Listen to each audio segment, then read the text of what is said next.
কাম হলো বিষাক্ত তীরের ফলার মতো। কাম কেমন?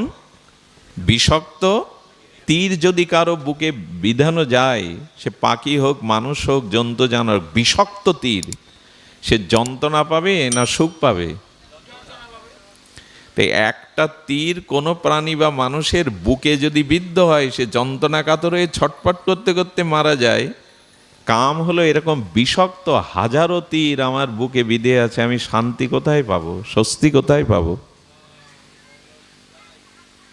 কিছু মনে নেবেন না, এই তীররূপ বাণটা মেয়েদের, মায়েদের চক্ষু যে বাণ, এই বাণ কাম প্রহিত করে আপনাকে ধ্বংস করতে পারে। তাই মায়েদের দিকে যখন তাকাবেন, ওদের কামময় দৃষ্টির বাণ ঘায়েল হয়নি পৃথিবীতে এমন মানুষ নাই। কারণ প্রকৃতি সৌন্দর্য দিয়েই ব্রহ্মা তৈরি করেছেন। এই জন্য মায়েদের দিকে ততদিন মুখের দিকে তাকাবেন না যতদিন মাতৃভাব হৃদয়ে না আসে, তাহলে ক্ষতি হয়ে যেতে পারে। এসব কথা এখন অচল। যতদিন তোমার হৃদয়ে মাতৃভাব না আসবে ততদিন মায়েদের চোখে তাকাতে যেও না। ওই বাণে ঘায়েল হয়নি এমন মুনি ঋষি নেই, দেবতা নেই।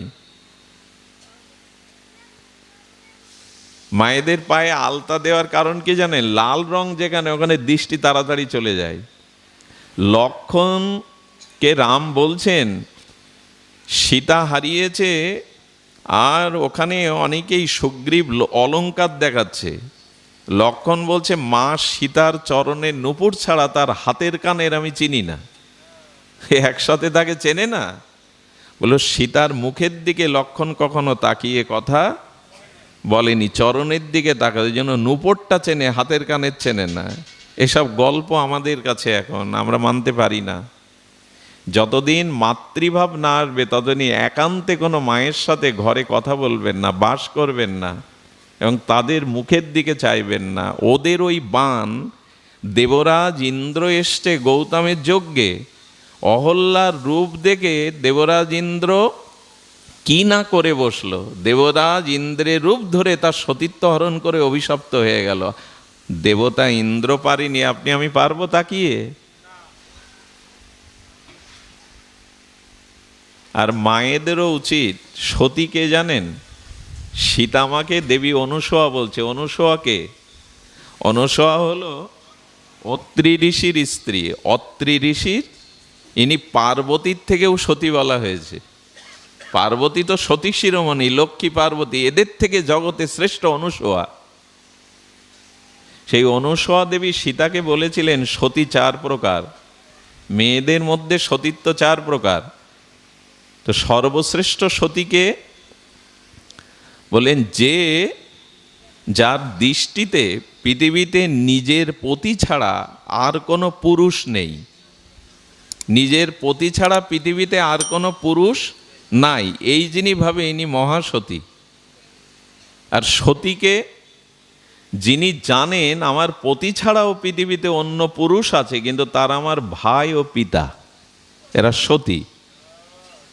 3য় নাম্বার সতী কারা? যারা জানে যে আমার পতি পুরুষ আর জগতে অনেক সুদর্শন পুরুষ আছে, সুন্দর পুরুষ আছে, তো তাদের মন মাঝে মাঝে এই স্বামীর থেকে ওই পুরুষে চলে যায়, কিন্তু ব্যপ্ত করতে পারে না। তার কাছে সব ছেড়ে ধর্মের ভয়ে যেতে পারে না। এরা 3য় নাম্বারের সতী। ধর্মের ভয়ে ওরা তাকে জানাতে পারে না মনের কথাটা, অবশ্য মনে মনে তার স্মৃতি আঁকতে থাকে। এরা 3য় নাম্বারের সতী। 4র্থ কারা? যারা মন দিয়ে বসে, তাকে জানাই যে আমি তোমাকে পছন্দ করি, অথচ ধর্মের ভয়ে, সংসার ভাঙার ভয়ে তারা সংসার ছেড়ে চলে যায় না। এরা 4র্থ নাম্বারের সতী। অনুসয়া বলছেন সতীর সংখ্যা জগতে যত কমবে, বসুন্ধরা তত শস্য, ফসল এবং জগতের কল্যাণ থেকে জীব বঞ্চিত হবে। একজন সতী যদি কোনো মাটিতে দাঁড়িয়ে থাকে, ওই মাটিটা ধ্বংস করার ক্ষমতা ভগবানেরও নেই। এখন সমস্যা হচ্ছে, এই জন্য মায়েদেরও কিছু ভূমিকা আছে। আমাকে দেখে কারো যেন মোহ না জন্মায়, সেই জাতীয় সাজগোজ, পোশাক আশাক আমাদের পূজা পার্বণে পরা উচিত, যে আমাকে দেখে কেউ যেন কামোদ্দীপ্ত না হয়ে ওঠে। কিন্তু কষ্ট কি জানেন, খুব বুকে কষ্ট নিয়েই বলতে হয়, নখ কারো সুন্দর হতে পারে? একটু কথা বলুন। এই নখ শুকিয়ে যাওয়া ঘায়ে যদি নখ দিয়ে আঁচড় দেন, ওখানে ঘাট আবার কেটে বেরোয়। নখ সব থেকে বিষাক্ত জিনিস। আচ্ছা, ভোগের থালায় যদি চুল পড়ে, খাওয়ার সময় যদি চুল পড়ে, ওটা খান তো? অন্নটা অপবিত্র মনে করেন কি না? কিন্তু এখন বিশেষ করে মায়েরা, যুবক ছেলেরা, যুবতীরা চুলকেই একটা সৌন্দর্যের ফ্যাশন করে নিয়েছে। চুল কাটা বলুন, ডিজাইন বলুন, রং করা বলুন, চুল সৌন্দর্য হতে পারে। এবং এই সৌন্দর্যের ফাঁদেও অনেকেই পা দিচ্ছে। আমাদের রুচি কোথায় নেমে গেছে? চুল কারো সুন্দর হতে পারে বাবা? ক্যান্সারের পেশেন্টকে থেরাপি দিলে দেখবেন তার চুলের সৌন্দর্য ভুরুর সৌন্দর্য। নখ, যেটাকে রাক্ষসী সভ্যতা বলে, সেটাওকে এখন সৌন্দর্যের প্রতীক বানানো হচ্ছে। জীবের রুচি কোথায় নেমে গেছে? নখ চুল সুন্দর হতে পারে, ওই দিয়ে মানুষকে আকর্ষণ করা যেতে পারে। আর একটা সৌন্দর্য এখন জগতে প্রকাশ হয়েছে, 3 ঘন্টার সৌন্দর্য, সারা জীবনের না। এসব কথা বলতে ইচ্ছা করে না, কিন্তু এই বলা ছাড়া খুব উপরে উঠলে আমরা ধপাস করে নিচে পড়ে যাব। আমরা সব নিচে পড়ারই লোক, অত উপরে উঠলে তাড়াতাড়ি পড়ে যাব। কেমন জানেন? 10 তলায় উঠবেন আপনি, সিঁড়ি লাগে কিনা? যাদের সিঁড়ির শক্তি নেই তাদের কি লাগে? লিফট লাগে। যারা দাঁড়াতে পারে না তাদের হুইল চেয়ার লাগে। গা কাঁপছে বিদায় আর একজনকে কাঁধে ভরে 10 তলায় উঠতে হয়, কিন্তু 10 তলা থেকে পড়ে মরতে সহযোগিতা লাগে? কারো লাগে? এর মানে কি বোঝানো হচ্ছে? পতন হতে কারো সহযোগিতার দরকার নেই। এক মুহূর্তে পতন হতে পারো, কিন্তু উপরে ওঠা খুব কঠিন, খুব কঠিন। আমাকে সাধু ভেবে প্রণাম করবেন, আরতি করবেন, আমাকে কত উঁচুই হতে হবে। আমি এই ব্যাস আসনে বসে, ব্যাসপীঠে বসে আপনাদের উপদেশ দিচ্ছি, আমার চরিত্র কত ঊর্ধ্বমুখী হতে হবে। ওপরে উঠ। আচ্ছা, ডুবে মরার জন্য ট্রেনিং লাগে জলে, কিন্তু ভেসে থেকে সাঁতার কাটার জন্য ট্রেনিং লাগে। ডুবে মরার জন্য, পতন হওয়ার জন্য কারো লাগে না। ওই এক কাম ক্রোধ ভেতরে জাগলেই, অথচ সেই জিনিসে সতর্ক নেই আমাদের। দয়া করে 3 ঘন্টার সৌন্দর্য দরকার নেই। সৌন্দর্য গুণের মধ্যে থাকে, ভেতরে থাকে। 3 ঘন্টার সৌন্দর্য কোথায় পাওয়া যায়? বিউটি পার্লারে 3-4 ঘন্টা থাকে ওই সৌন্দর্য, তারপর আর। ভেতরের সৌন্দর্য জাগানো উচিত, সেটাই আমরা এখন বলছি। তাহলে কামের সাথে কিসের তুলনা হলো? বিষাক্ত তীর। ক্রোধের সাথে কি তুলনা করেছেন গোস্বামী? ক্রোধ হলো অন্ধকার। ক্রোধ হলো অন্ধকার, আবার ক্রোধ মানে আগুন। দুটো বিশেষণ দিয়েছেন। ক্রোধ হলো অগ্নি আর ক্রোধ হলো অন্ধকার। আচ্ছা, এই ঘরে, এই যে বাবাদের ঘরে এখন কারেন্ট অফ হয়ে গেল, কোনো আলো নেই। আমাকে বলা হচ্ছে যে আপনি বাথরুমে যাবেন কি ঘরে যাবেন? আমি হোঁচট খাবো কি না, আঘাত পাবো কি না? এমনকি যাদের ঘর আলো না থাকলে তারাও হোঁচট খাবে। কাম, ক্রোধ কি করে? যার মধ্যে ক্রোধ জেগে ওঠে, সে প্রতি বাঁকে বাঁকে প্রতি মুহূর্তে আঘাত পেতে থাকে। অন্ধকারে চলাটা যেমন বারবার পতন হতে হয়, আঘাত আসে, তেমনি ক্রোধ যার ভিতরে জেগে যায় তার ভিতরে জ্ঞান কাজ করে না। আর জ্ঞান কাজ না করলে সেখানে অজ্ঞান আসে। অজ্ঞান মানে অন্ধকার। বারবার সে হোঁচট খায়, বারবার সে আঘাতগ্রস্ত হয়। এদেরকে চিনুন। সাধন ভজনের গোড়ার কথা হলো এই কাম, ক্রোধ, লোভ, এদেরকে জানা, এদেরকে প্রতিহত করা। এই প্রশ্নই এখানে করেছেন। মায়ামোহ নিরাসচ্চ বৈষ্ণব ক্রিয়াতে কথম। হে মুনি, আপনি বলুন, এই মায়ামোহ থেকে যে কাম, ক্রোধ জীবের, এর থেকে বৈষ্ণবগণ, জীবগণ কি করে নিষ্কৃতি পাবে, সে কথাই বলা হচ্ছে। এখন আজকাল ভাগবত মানে মিউজিক, গান বাজনার কিছু কাহিনী। ভাগবত এরকম না। ভাগবত দার্শনিক শাস্ত্র। ভাগবত হলো দার্শনিক শাস্ত্র, সর্ববেদান্তের সার। ভাগবত শুধু কাহিনী না। এই শব্দগুলো খুব ধ্যান দিতে হবে। তাহলে ক্রোধকে কি বললাম আমরা? অন্ধকার। অন্ধকারে চলতে গেলে নিজের ঘরেও হোঁচট খেয়ে পড়তে হবে। তেমন ক্রোধী ব্যক্তি প্রতি মুহূর্তে জীবনে আঘাত পেতে থাকে, শেষ হতে থাকে। ক্রোধ আগে নিজেকে শেষ করে, তারপরে অন্যকে শেষ করে। ক্রোধ মানে আগুন। ক্রোধ মানে আগুনটা উনানে জ্বলছে রান্নার জন্য, ওই উনানের মধ্যে আগুন সীমাবদ্ধ রাখুন। যদি বাইরে ছড়িয়ে দেন মুহূর্তে আপনি আর ঘর সব পুড়বে।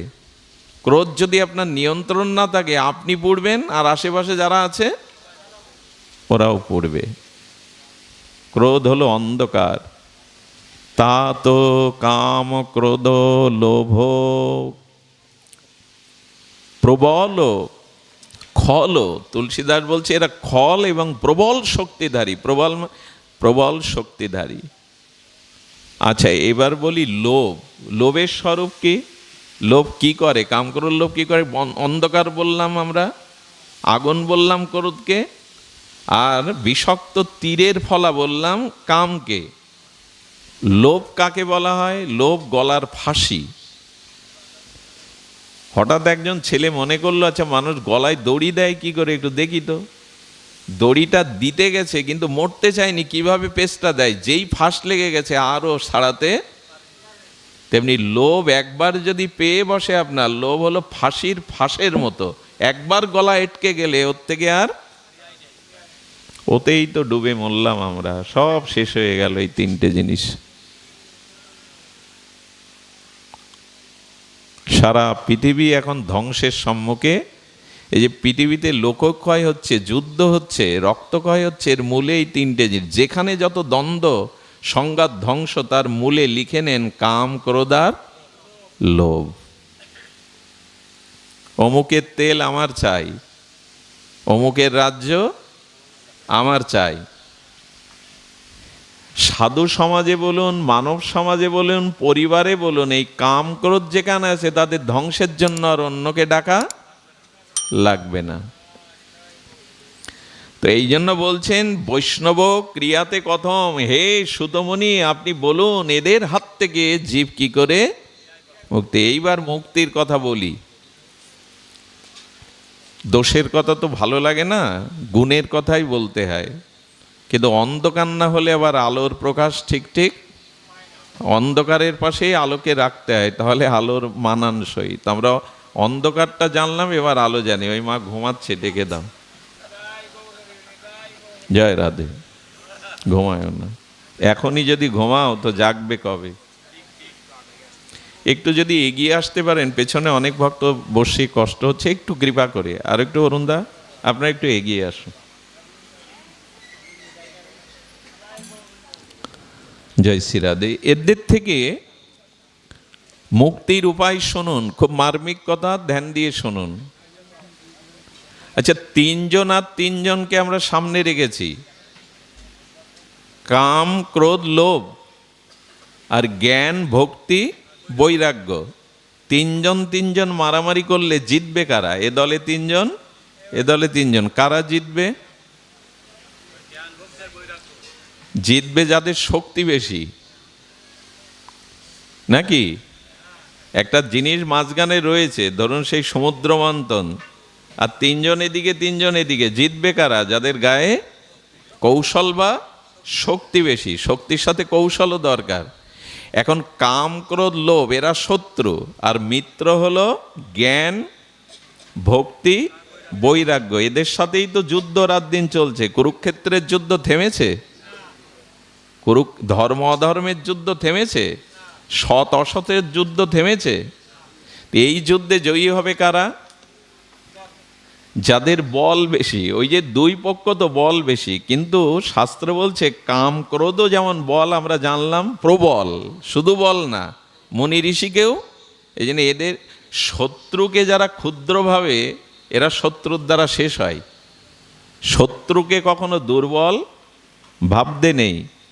এই জন্য এই তিনের মধ্যে যুদ্ধ, এই তিন আর এই তিন। তবে যদি জয়ী হতে চান তাহলে বল বাড়াতে হবে, শক্তি বাড়াতে হবে।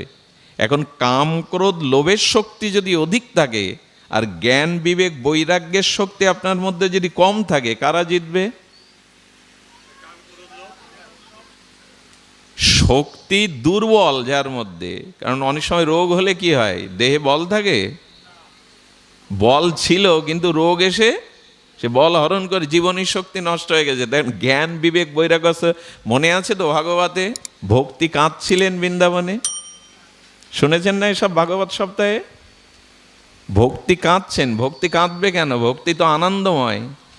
লাদিনী কাঁদছে কেন? তার পুত্র জ্ঞান এবং বৈরাগ্য বিদ্ধ হয়ে গেছে, বৃন্দাবনে কাঁদছেন বসে বসে। তা আমাদের দুর্বল কোনটা এখন? ভক্তি জ্ঞান বৈরাগ্য এখন আপনাদের না হলে আমার দুর্বল, আর প্রবল হলো কাম ক্রোধ লোভ। এই জন্য ওরা জিতে যাচ্ছে আর আমাকে শেষ করছে। এদের শক্তি বাড়াতে হবে, কারণ যার শক্তি বেশি সেই জিতবে। এখন এই শক্তিটা কি করে বাড়াতে হবে শুনুন। জ্ঞান বিবেক বৈরাগ্য কি করে জাগবে, আর এরা ওদেরকে কি করে পরাস্ত করবে। আর এই মোহ মায়া এলো কোথা থেকে?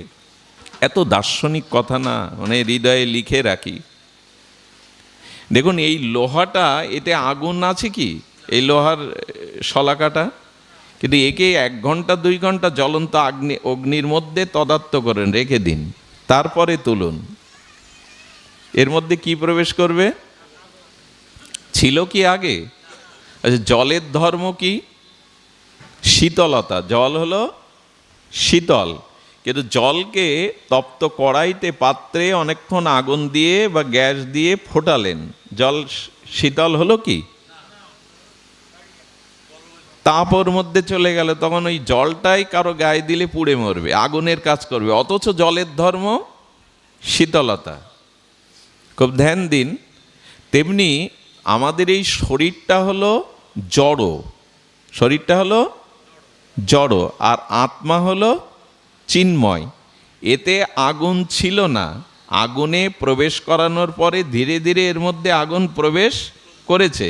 তেমন আমার এই শরীরটা জড়, মাটি জল আগুন এইগুলি, কিন্তু এর মধ্যে যেমন আগুন প্রবেশ করে, জলের মধ্যে যেমন আগুন প্রবেশ করে, জলটা অগ্নিময় তাপময় হয়ে গেছে, তেমনি আমাদের এই জড় শরীরের মধ্যে আত্মার অনুপ্রবেশ ঘটেছে। আত্মা, বোঝাতে পারলাম কি? জলের মধ্যে তাপ দেওয়ায় জলটাই শীতল ধর্ম, কিন্তু অগ্নিময় হয়ে গেছে।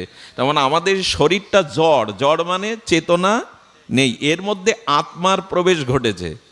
আত্মার প্রবেশ ঘটাতে এই জড় বস্তুটাও চিত এবং জড় একসাথে মিশে গেছে। কি করে বোঝায় বলুন তো?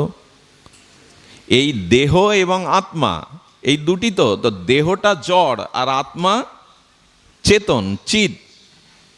তো এই আত্মাতেই আনন্দ আছে, দেহের কোনো অংশে আনন্দ নাই। একটা প্রমাণ দেই, কঠিন কথা কিন্তু সহজ করে বুঝতে হবে। আমি মারা গেলাম, কি আমার সুন্দরী রমণী স্ত্রী কারো মারা গেল, সেই স্ত্রীর নখ থেকে চুল অবধি সব আছে সাজানো, এক্ষুনি মারা গেছে, ওর কাছ থেকে আর কোনো আমরা সেবা সুখ শান্তি পাবো? কিন্তু ওর নেই কি? ওর নখ থেকে সাজানো গোছানো চুল পর্যন্ত সেই শুয়ে আছে।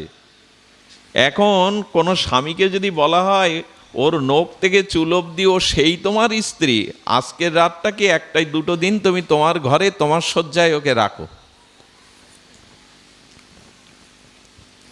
আমার জিজ্ঞাসা আপনাদের কাছে, আনন্দ চলে গেল, সম্বন্ধ চলে গেল, ভালোবাসা চলে গেল, ওতে থেকে আর আনন্দ পাবো? ওকে আর রাখতে চাইবো?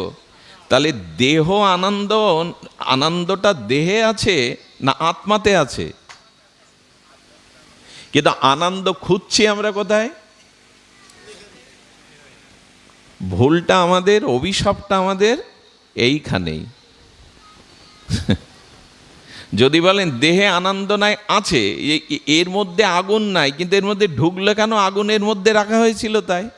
তেমনি আত্মাটা দেহের মধ্যে প্রবেশ করাতে আত্মা সচ্চিদ আনন্দময় চিন্ময়, ওই ঢুকেছে বিদায় কিছুটা চোখে মুখে রসে আনন্দ পাচ্ছে, কিন্তু ওই আনন্দটা দেহের না, আত্মার। আচ্ছা লক্ষ্য করুন তো, জলটা তাপ দিয়ে অগ্নি হয়ে গেল, মানে তাপ হয়ে গেল, ওইটা কতক্ষণ থাকবে? জাল বন্ধ করে দিলে আবার শীতল হবে কিনা জলটা? ওর ধর্মেও ফিরে আসবে কিনা?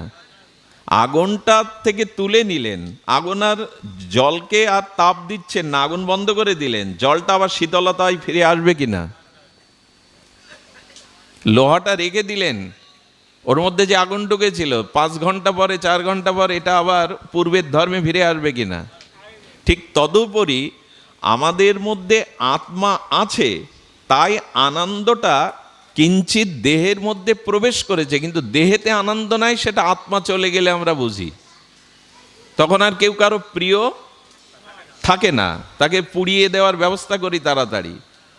আচ্ছা, একটা শিশুপুত্র মারা গেল, মেডিসিন দিয়ে ওকে 500 বছর কাছের ঘরে রাখা যায়, নষ্ট হবে না, রাখে না কেন মানুষ? কারণ ও আর বাড়বে না, বাবা মা বলে ডাকবে না, ও আর যুবক হবে না, কিশোর হবে না, সংসার করতে পারবে না, ওই থেকে যাবে কাছের ঘরের মধ্যে, বরঞ্চ ওকে দেখলে আরো দুঃখ বাড়বে, এই জন্য তো মানুষ রাখে না। তাহলে আনন্দ, এক কথায় আমরা সহজ করে বুঝি, আনন্দ শরীরে না আত্মায়? কিন্তু আমরা আনন্দ কোথায় খুঁজি, আত্মাতে না শরীরে? এটা আমাদের মোহ না জ্ঞান?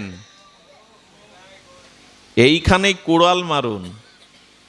যদি মারতে পারেন গুরুদেবের কৃপায়, তবে জানলেন আপনি সঠিক পথে উঠেছেন, নালে আপনি আমি ভুল পথেরই যাত্রী। দেহ সুখ যাদের আছে এরা কখনো পরমাত্মার সুখ, ভগবত সুখ পেতে পারে না। দেহাবেশ যাদের আছে, পরমাত্মাতে যাদের আবেশ নেই ভগবান, এরা এখনো পশু স্তরে। আহার নিদ্রা ভয় মৈথুন নরনং পশুভি সামান্য মে তৎ নরনং পশুভি। পশুর মধ্যে, শুয়োর কুকুরের মধ্যে, জীবজন্তুর মধ্যে কি কি আছে? আহার নিদ্রা ভয় মৈথুন, এটা সামান্য আমাদের মধ্যেও আছে। তো বলছেন বিশেষ কি তাহলে জন্তু জানোয়ারের সাথে, পশু পাখির সাথে আমাদের পার্থক্য কি? বলে পার্থক্য এই যে এক ধর্ম এক মহন বিশেষ। আহা,